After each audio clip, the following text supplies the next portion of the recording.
Le laboratoire et la prison. Il existe deux berceaux de la civilisation mondiale. L'un est un laboratoire scientifique, l'autre une prison. Nos jeunes doivent aspirer à être en prison s'ils ne sont pas dans un laboratoire. Et ça marche aussi dans l'autre sens.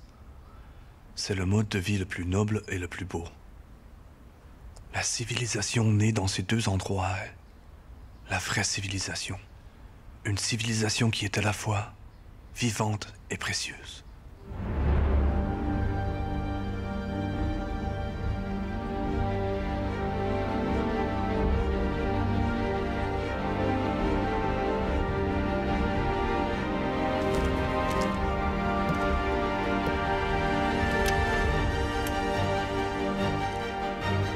Concitoyens, maintenant tout le monde dans ce pays a fini par se soulever.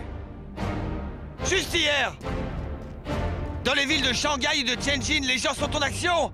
Les étudiants sont en grève. Les ouvriers sont en grève. Les commerçants sont en grève également.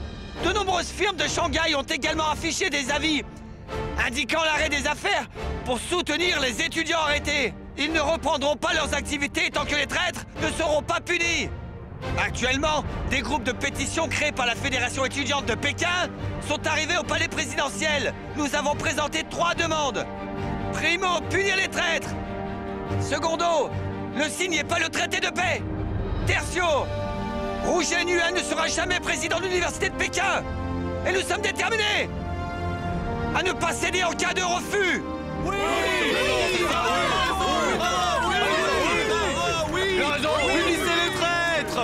rendez-nous de Tsingtao! Vive la liberté! Rendez-nous de Tsingtao! Vive la liberté! À bas les traîtres! Cao Rulin! Zhang Zhongxiang! Lu Zhongyu! À bas les traîtres! Cao Rulin! Zhang Zhongxiang! Lu Zhongyu! La répression brutale par le gouvernement de Beiyang contre le mouvement patriotique des étudiants a suscité une grande indignation au sein du peuple. Dès le début du mois de juin, des dizaines de milliers d'étudiants et d'enseignants de dizaines d'écoles de Pékin sont descendus dans la rue pour organiser des manifestations et des discours à grande échelle. Les ouvriers, les citoyens, les commerçants et d'autres gens de tous horizons sociaux ont fait grève pour soutenir le mouvement d'étudiants. À Shanghai, Tianjin, Jinan, Wuhan, Guangzhou et d'autres endroits, des grèves à grande échelle ont également éclaté. Le mouvement du 4 mai s'est répandu rapidement, comme des volcans qui entrent en éruption dans tout le pays.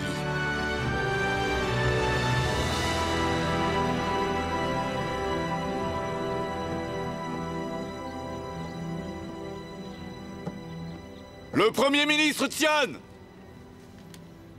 Désolé du retard. C'était une urgence. Le président avait des affaires inachevées. Il m'a fait venir ici en premier. Asseyez-vous.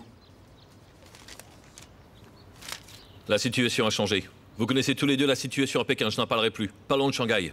Cet après-midi, à Shanghai, les ouvriers, les étudiants et les commerces ont fait grève. Les représentants de chaque industrie ont tenu une réunion commune à l'hôtel Carlton rue Ningboa. Ils ont fondé la fédération des commerçants, des étudiants, des ouvriers et des journalistes de Shanghai. Ils ont envoyé des télégrammes dans tout le pays, déclarant que tant que les traîtres ne seront pas punis, les secteurs industriels, commerciaux et universitaires continueront à faire grève. En dehors de Shanghai, une dizaine de villes du pays, ainsi que Paris en France et Tokyo au Japon, ont connu des manifestations à grande échelle contre le gouvernement.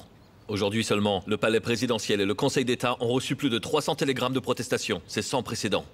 Plus important encore, le gouvernement du Sud profite de cette occasion pour gagner le soutien des gens et attaquer notre gouvernement. Certaines banques et sociétés étrangères nous ont demandé de contrôler la situation afin de protéger leurs intérêts. La communauté éducative de Pékin est complètement hors de contrôle. La situation, qui s'était un peu améliorée, a empiré instantanément. Presque toutes les écoles sont dans les rues aujourd'hui. Il y a eu une manifestation des ouvriers à Changzhendian. Une grève des ouvriers n'est pas mince affaire. La situation est sur le point d'être hors de contrôle. Le président, le maréchal Douane et moi-même venons d'avoir une réunion urgente. Nous avons convenu que la priorité immédiate est de contrôler les situations et de gagner les cœurs des étudiants, quoi qu'il en coûte. Mais est-ce que nous en avons encore les moyens? Mais bien sûr que nous en avons les moyens. C'est exactement pourquoi vous avez été convoqués. Car c'est à vous deux de les mettre en œuvre. Qu'attendez-vous de nous? Le maréchal Douane a déclaré que nous sommes en négociation avec le gouvernement du Sud. Ce dernier utilise ce désordre causé par les étudiants comme excuse pour nous attaquer. On ne peut pas prendre de risques pour si peu. Il faut éviter de perdre le soutien du peuple en leur faveur. Nous devons donc contrôler la situation à Pékin par tous les moyens. Alors, Duan Sirui cède? Ça ne lui ressemble pas, ça. Il ne cède pas vraiment. C'est une stratégie, une tactique. Bon, arrêtez, soyons sérieux. Quelle est la solution? Dis-moi. Par décret présidentiel, Wang Huaqin, commandant d'infanterie, et Duan Zhugui, le commandant de garnison, sont démis de leurs fonctions. Tous les gendarmes doivent être évacués. La sécurité publique de Pékin sera confiée au commissariat de police de Pékin. Signé Su Suchang. C'est une concession aux étudiants. Ah, je comprends. C'est pour ça qu'il n'y a que moi aujourd'hui. Ça ne fait que quelques jours. Et ces deux-là ont déjà été renvoyés. Hein? Attendez un peu. Si les troupes s'en vont, pourquoi la police doit-elle gérer tous les étudiants protestataires? Commissaire Wu, si vous voulez vous plaindre, adressez-vous au maréchal Duan Sirui. Je transmets juste l'ordre. Si vous voulez être présent à la réunion de demain, faites juste votre travail. Je ne me plains pas du tout. Je veux juste savoir, si les troupes sont retirées, pourquoi la police serait là-bas?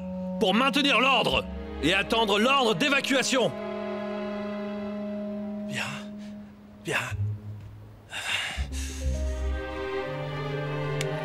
Ministre Fu, je vous charge de consulter les présidents des écoles sur les suites de l'évacuation de la police. Le gouvernement n'a qu'une condition. Les cours reprennent immédiatement.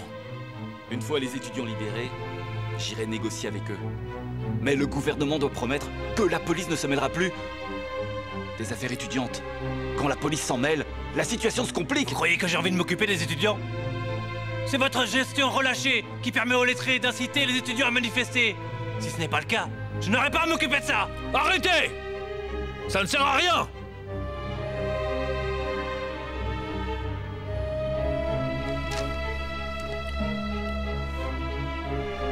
Commissaire Wu, transmettez l'ordre de licenciement de ces deux-là.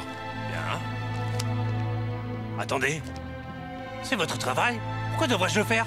C'est l'instruction du maréchal Douane et du président. Réfléchissez-y. Mais... Bon, d'accord. Commissaire Wu, je vais aussi faire mon travail.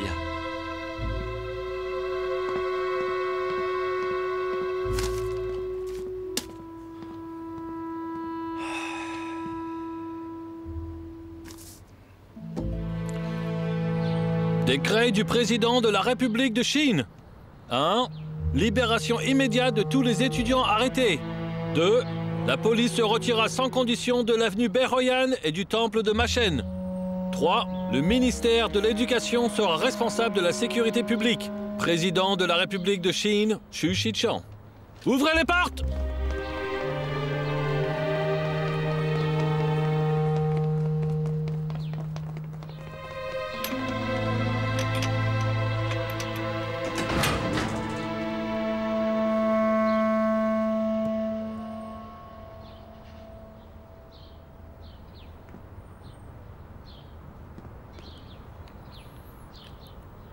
Mais qu'est-ce qui se passe?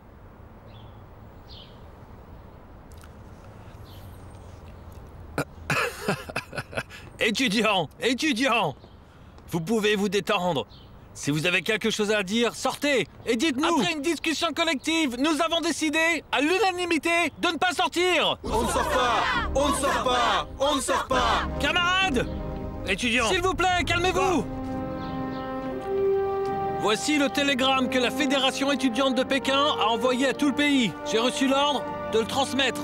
Après le comportement puéril du gouvernement, les étudiants détenus sans raison ne doivent absolument pas se disperser. La police et les soldats ont ravagé l'éducation, sapé la justice, violé les droits de l'homme et abandonné l'humanité. Si cela est toléré, comment gérer le pays? Comment gérer le pays? On reste en prison! Comment gérer le pays? On reste en prison! Dites-moi ce que vous voulez exactement. Pour que les étudiants acceptent de sortir, soyez précis sur vos attentes. Je demanderai des instructions à mes supérieurs. Les traîtres, Renvoyez Tao, Zhang et Lou. Entendu. Je vais demander des instructions à mes supérieurs de suite, hein? Oui, la victoire est en vue. Oui. La victoire est en vue. On va y arriver. On y va. Maintenant, les étudiants exigent la destitution immédiate de Tao Lin, Zhang Zhongxian et Lu Zhongyu. C'est d'ailleurs leur but ultime. Sans ça, il sera difficile de les convaincre. Ces étudiants vont trop loin. Et il y a certainement quelqu'un qui comprend.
Lu Zhongyu sont destitués.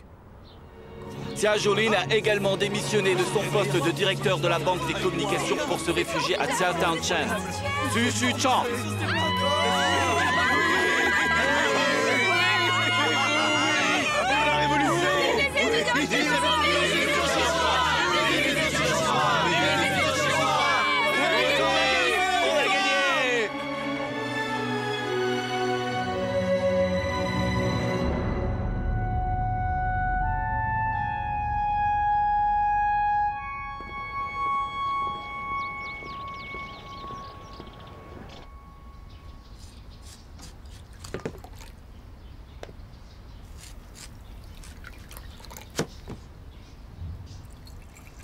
Ah, messieurs. À l'origine, je pensais que l'université de Pékin allait vraiment mourir. Cette fois, je ne m'attendais pas.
crise.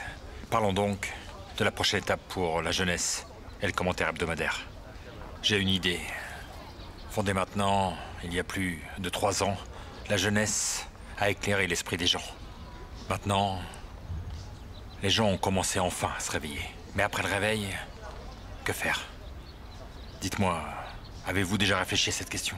La chose la plus réaliste est de boycotter le traité de paix et de récupérer Qingdao. Si cet objectif n'est pas atteint, ce n'est pas une victoire. Oui. Xuantong, que ferons-nous après avoir boycotté le traité? Si les problèmes fondamentaux d'un pays ne sont pas résolus, des problèmes similaires apparaîtront les uns après les autres. Renforcer le pays et enrichir le peuple n'est qu'une phrase creuse. Ce qui ne va pas maintenant, c'est ce régime pourri. Alors mon point de vue est clair. Lutter. Nous devons lutter jusqu'au bout.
Pourquoi? Je crains que la jeunesse ne se scinde. Maintenant, on se dispute presque dès qu'on se rencontre. Je vois ce que tu veux dire. Oshe est trop obsédé par les États-Unis et par le pragmatisme de Dewey. En fait, il devrait réfléchir sérieusement. Le système féodal chinois existe depuis des milliers d'années. Comment peut-on le changer simplement par des paroles et des écrits? S'il n'y a pas de grande révolution, la Chine ne pourra pas rattraper la tendance mondiale. Je pensais au départ que de ton côté, tu étais trop radical et que Roshu était trop modéré. Alors j'ai dû choisir entre vous deux. Mais maintenant, je pense que j'ai plus d'inclination. Cela va forcément rendre Roshu plus isolé. Dajao, je dois te rappeler que Roshu est très fier. Ne sois pas trop dur dans certaines occasions. Il accepte juste que moi, je lui fasse la morale sur certaines choses. Si tu parles trop, il se sentira tout honteux. Ne t'inquiète pas. C'est parce que ce n'est pas un étranger.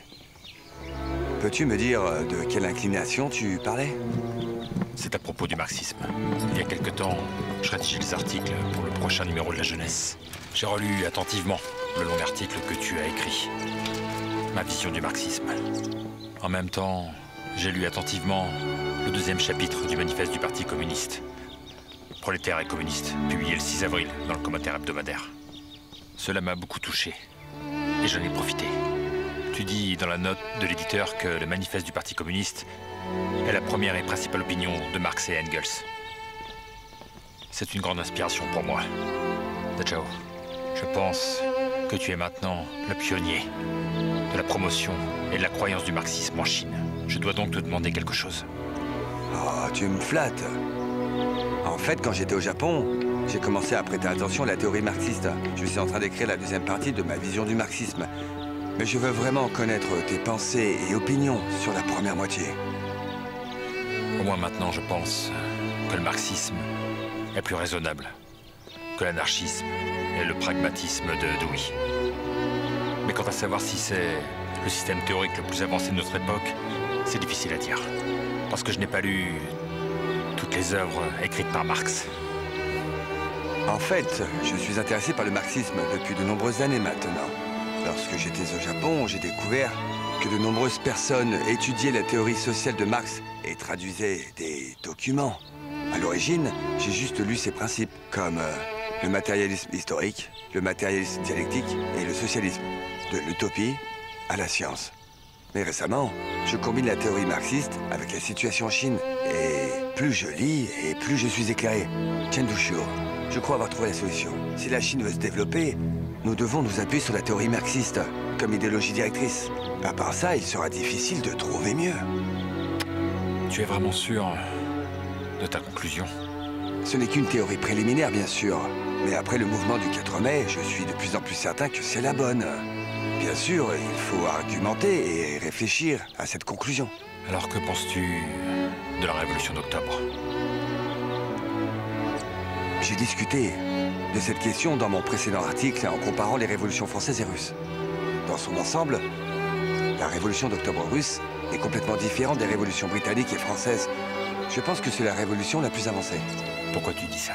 Les révolutions britanniques et françaises du passé sont des révolutions bourgeoises.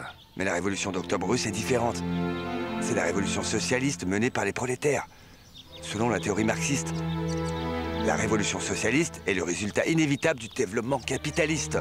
Alors dans ce sens-là, elle doit être la révolution la plus progressive. Je n'ai pas beaucoup lu le livre de Marx, mais j'ai compris qu'une idée fondamentale de la théorie socialiste est que la révolution socialiste éclate seulement après le plein développement du capitalisme. Mais maintenant, la Russie n'est pas un pays capitaliste développé. Je n'ai pas non plus compris au début.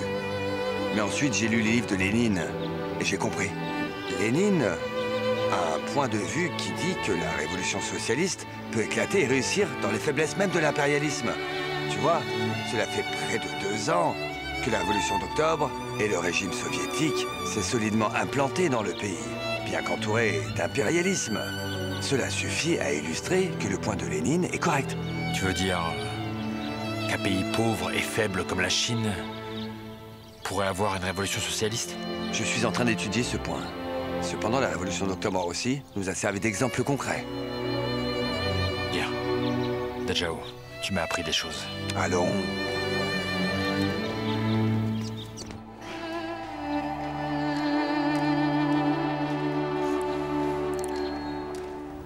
Gentleman, Ah, tu es là. Papa, qu'est-ce que tu fais? on va faire un tour. Monsieur Chen. Bonsoir. Nous allons bientôt dîner. Fais des plats en plus. Je vais inviter Dachao et Roshu à dîner ce soir. Ah, d'accord.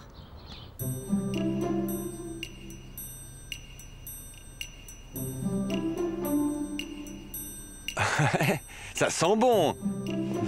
John Man, Tenez, voilà. je mange finalement la cuisine de Roé une nouvelle fois. Et voilà. À proprement parler, ce n'est pas la cuisine de Roé. Ah? La cuisine de Roé fait référence à Weizhou. Cela doit être la cuisine de Wan, ou la cuisine d'Anchin. Ah, Bon, profitez de vos repas. Je vais emmener les enfants dîner dehors. merci beaucoup, John Man. Mais de rien. Bonsoir, messieurs. Bonsoir. Ce sont 2 pots de vieux vin que le général Zhou a laissé quelqu'un m'apporter. Il a dit que ce vin est très vieux. Nous allons le goûter. Dachao, j'aimerais venir manger ici souvent. Regarde tous ces bons plats. Ce vieux vin est servi juste pour nous. Quand j'avais l'âge de Yen Yen, j'avais déjà des enfants. Yen Yen a des interdits. Il ne boit pas. Je ne veux pas le forcer. Mais par contre, je lui demande de verser le vin, en symbole de respect pour vous deux. Duxiu, mais pourquoi tu fais ça? Mais non, ce n'est rien. Les étudiants sont libérés. Zhao Rulin, Zhang Zhongxiang et Lu Zhongyu sont tous destitués. Je suis content. Je veux célébrer. Allons, messieurs. Je porte un toast pour vous. À la vôtre. Bon.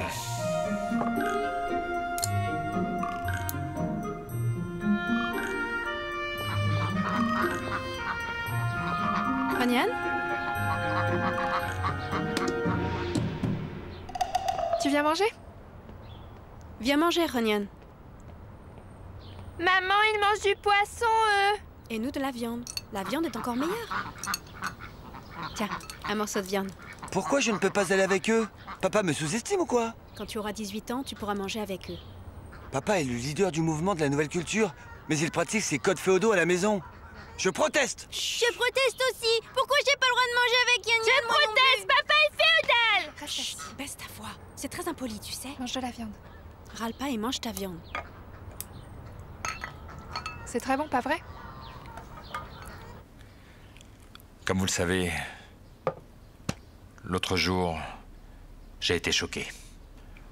On peut dire que j'ai été transformé radicalement. Chen Lucio, ne t'inquiète pas. C'est du passé maintenant. Notre université de Pékin est toujours la même, non? Si l'université de Pékin est la même ou non, je ne sais pas. Mais moi, Chen Lucio, je ne suis plus le même qu'avant. Voici un article que j'ai écrit hier. Yan Yan. Oui. Lis-le à ces messieurs, tu veux. Manifeste des citoyens de Pékin. La nation chinoise est une nation qui aime la paix, malgré l'oppression interne et externe, insupportable d'aujourd'hui. Nous présentons les dernières demandes minimales au gouvernement. 1. Sur le plan diplomatique avec le Japon, ne pas abandonner les droits économiques du Shandong et annuler les traités secrets signés au cours de la 4e et la 7e année de la République. 2. Destituer Xu Shuzhang, Cao Rulin, Lu Zhongyu, Jiang Zongqiang, Duan Zhegue et Wang Huaiqing et les expulser de Pékin.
Je pense que les gens ne peuvent pas vivre pour eux-mêmes.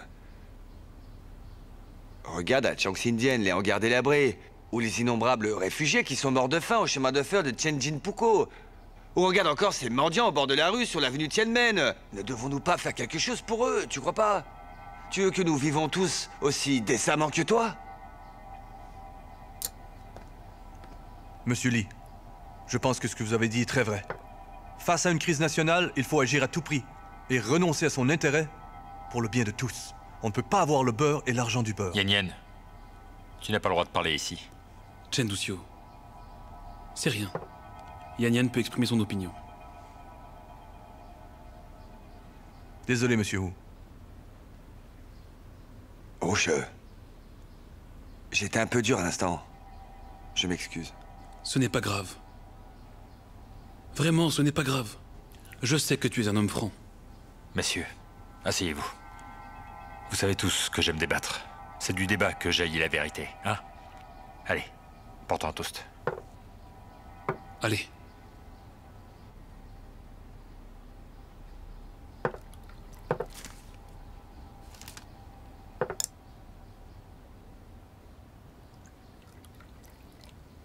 Roche. Roche. Tu es toujours comme ça, tu vois. Tu n'as pas besoin de cacher ce que tu penses. Si tu as quelque chose à dire, dis-nous-le. Mais je ne cache rien. Je pense que ce manifeste des citoyens que Duxiu veut publier est superflu. De plus, Maître Dou est en Chine. Ce n'est pas le moment. Il vient d'entrer à Pékin. Et chaque jour, je l'assiste dans son voyage, j'arrange des discours.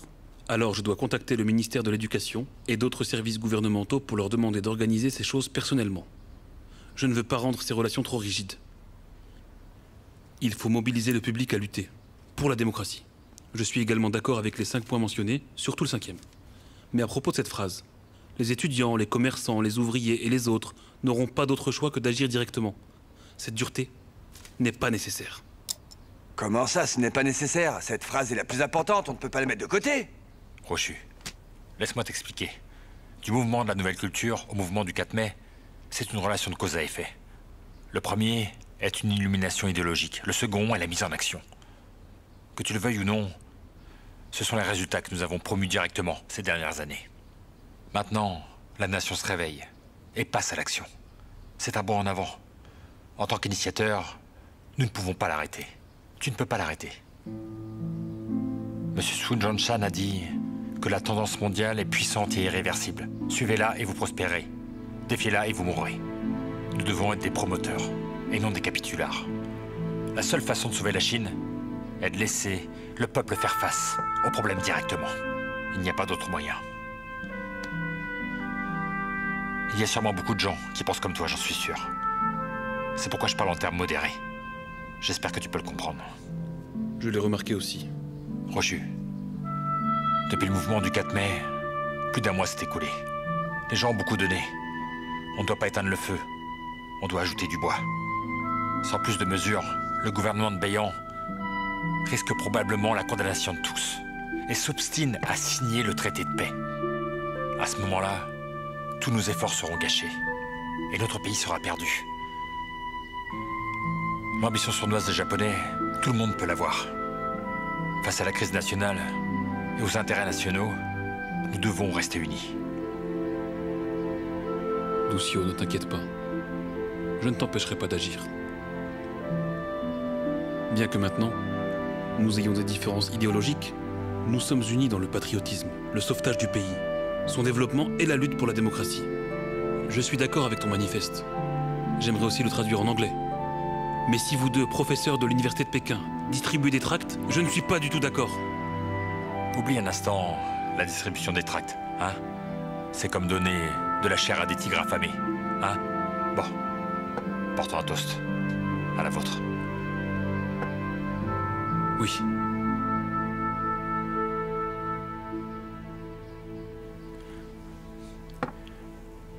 Aujourd'hui, nous allons boire ces 2 pots de vin vieux tout entiers. Selon nos informateurs, l'imprimerie située au numéro 18 de Dagaoto est également un lieu d'impression pour Chen Duxiu. Certains tracts inadaptés à être imprimés à l'université de Pékin, notamment certains longs articles sur le marxisme, rédigés par les Dajao, sont imprimés ici en petite quantité. Ce n'est pas pour la distribution, mais pour la lecture. Et qu'en penses-tu? Il faut renforcer la surveillance de ceux en coulisses pour les empêcher Toutes d'agir. les équipes de division, inspectez secrètement les adresses qui vous ont été données, notamment le numéro 18 de Dagoto. Allez! Oui! Voilà. Attention la marche. Les escaliers. Lève la jambe, lève la jambe. Voilà, attention. Bien, bien. Attention. Il est sous. Vraiment trop bu tous les deux. Rochu a beaucoup bu aussi. Et Dongsho vient d'accoucher. Et s'il vomit ou fait une scène chez lui? Junman, n'en veux pas, Dushio. C'est ma faute. Je ne sais pas bien communiquer. Ça a mis Rocher mal à l'aise, donc il a trop bu. Tajao, j'ai pas trop bu. Ah bon? Je n'ai pas assez bu. Bon, Dushio, reste ici. Je le ramène chez lui avec Yen Yen, hein? Oui. Tu ramènes qui? Bah toi. Moi? Moi? Pas besoin, hein? Je suis pas sous. Je vous dis que je suis pas sous. Oh. Non, ça va. Je suis pas sous. Moi, je peux rentrer. Bon, Je peux rentrer laissez-le seul. rentrer tout seul. Rochu. Oh, oh. Attends. Attends. Attends. Attends. Je suis pas sous. Oula, c'est bon. Ça va. Non, mais je suis pas sous. Attends.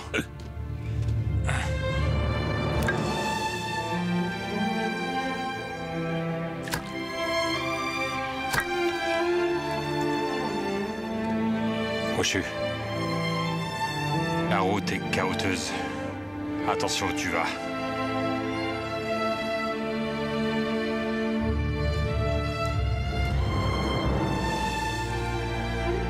Dushio. Dajao. La route est chaoteuse. Faisons attention où on va. J'y vais.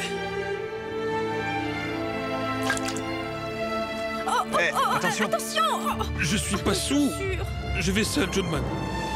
Je suis pas On sous. va le raccompagner, hein? Tajao, tu t'occupes de Oui, Dongsho, rassure-toi. d'accord? Je suis pas sous, Junman. Tu es Yann, complètement ivre. Tu vas occupe-toi pas de ton en plus père. tomber dans la boue. Attention. Mais regarde devant. Oh, mes chaussures. Attention. Chen Dushio, je ferai ce que tu as dit. Comme tu l'as dit tout à l'heure. Je te retarderai plus. Attention, tu mets les pieds. Je Yann, suis Yann, pas sous. aide-moi à le relever. Doucement, doucement. Allez, allez, regarde où tu vas. Dushio, ce manifeste ne peut pas être imprimé au bâtiment rouge. On se fera remarquer. Je sais. Je l'imprimerai à Dagoto demain. Laisse-moi le faire. Moi, seul. Pour ça et la distribution, tu ne dois pas être impliqué là-dedans. Tajao, j'ai déjà pris ma décision. Bien. Imprime-le. On se retrouve à Dagoto demain midi. Chacun prendra la moitié des tracts pour les distribuer. Très bien. On en parlera demain quand on se verra. Donne-moi ton manuscrit.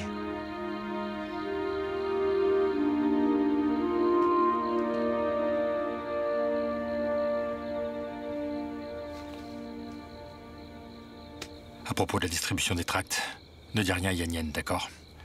Je ne veux pas qu'il soit impliqué. Je ne veux pas qu'il s'en mêle.